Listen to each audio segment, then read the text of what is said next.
नमस्कार, मी डॉक्टर अर्चना कैलाश पवार, दंतशल्यचिकित्सक, ठाणे.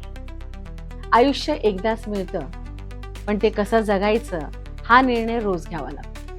तंबाखू प्रत्येक दिवशी तुमच्याकडनं काही ना काही हिरावून घेत आहे. कधी आरोग्य, कधी आत्मविश्वास, तर कधी आयुष्य. मी हेमांगिनी पाटील, प्रादेशिक परिवहन अधिकारी, ठाणे. सर्व नागरिकांना आवाहन करते की तंबाखू खाल्ल्याने आरोग्याचं नुकसान तर होतेच, त्याबरोबर आपल्या कुटुंबाचे देखील नुकसान होताना दिसून येत आहे. नमस्कार, मी बाळासाहेब पाटील, पोलीस उपायुक्त परिमंडळ 1, ठाणे शहर. तंबाखू सेवन हे वैयक्तिक आरोग्यासाठीच नाही तर सार्वजनिक आरोग्यासाठी अत्यंत हानिकारक आहे. तंबाखूमुळे हृदयरोग, कर्करोग आणि असे फुफ्फुसाचे विविध आजार होत असतात. नमस्कार, मी मंगेश देसाई.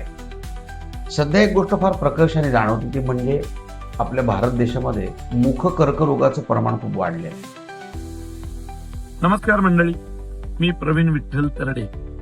महाराष्ट्र शासन आणि संपूर्ण समाजच एकत्र येऊन तंबाखू मुक्त समाज घडवण्यासाठी कटिबद्ध होतोय, याचा आनंद झाला. नमस्कार, मी स्नेहल प्रवीण तरडे. वेप आणि ई सिगारेट्स आधुनिक नाव, जुनेच व्यसन. युवकांना वेप आणि ई सिगारेट्स हे सुरक्षित पर्याय वाटतात, मात्र वास्तव तसं नाही. नमस्कार, मी संतोष जुवेकर. तुम्हाला एक गंमत सांगू.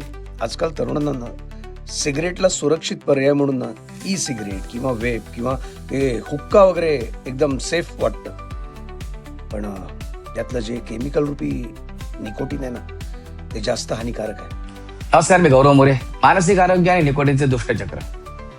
अनेक जण म्हणतात तंबाखू घेतली की ताण कमी होतो. प्रत्यक्षात निकोटीन काही काळासाठी मेंदूला फसवते आणि काही वेळानंतर पुन्हा त्याच पदार्थाची गरज निर्माण करते. त्या तंबाखूला नकार, करा सुदृढ आरोग्याचा स्वीकार.